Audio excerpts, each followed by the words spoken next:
Explain your connections to sports and describe how you got involved with fitness.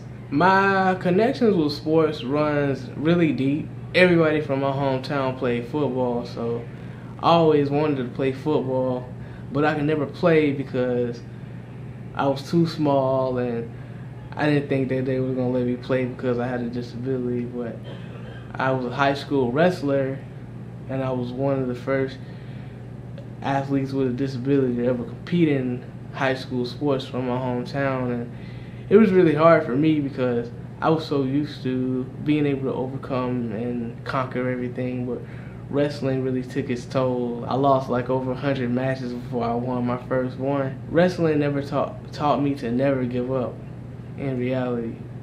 And I got involved in fitness my junior year of high school when I was finally able to get into weight training after so many tries. And my Coach Watson and Coach Patterson, they really built like a solid foundation and really showed me that I could work out. Really built my self-esteem, and to this day, that's why I want to become a strength and conditioning coach. So name a few fitness goals that you hope to achieve in the future. I want to bench press 200 pounds. In the long-term future, I want to bench press 300 pounds.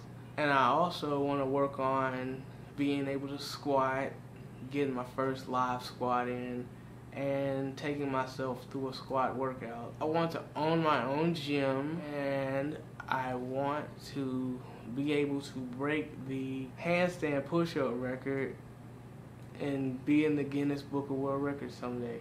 The current record is 37. I'm currently at 10 in a row, and if I stretch properly, I could give you a good 15. What were your first impressions of being a part of the workforce? How have they evolved over time? My first impressions of being involved in the workforce, I knew I was going to be able to do the job per se because I have unbelievable confidence in myself. I thought it was going to be easy, I'm not going to lie. Coming into the workforce for the first time and really learning job protocols and learning how to talk and learn how to speak and stand in front of people, it wasn't really that easy at first. I had a lot of growing pains. They've evolved because I've taken more of a teamwork approach. I like doing things by myself, and I'm not necessarily concerned about what everybody else is doing. I'm concerned about Tevin.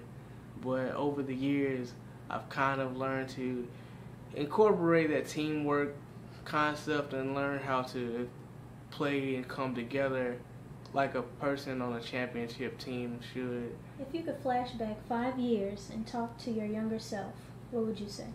I would tell my younger self not to take everything so personal, and that you have to give people a chance to know you as a person, because one of the things that I'm working on and I continue to work on is I can't be angry at somebody all because they disagree with me. One thing I tell my younger self is to relax and to know that everything that you go through in life is necessary for you to reach the necessary goal that you need. Like, for what they say, to whom much is given, much is required. What piece of advice would you give someone else who has CP or another disability? To everyone else that might have CP or they may be going through the same thing I am, I just want to say that you can't give up. You have to take into effect that you have resources around you, and even though it may take you a little bit longer because of various limitations and just life in general, you can't use it as an excuse or a crutch to just give up and fall apart.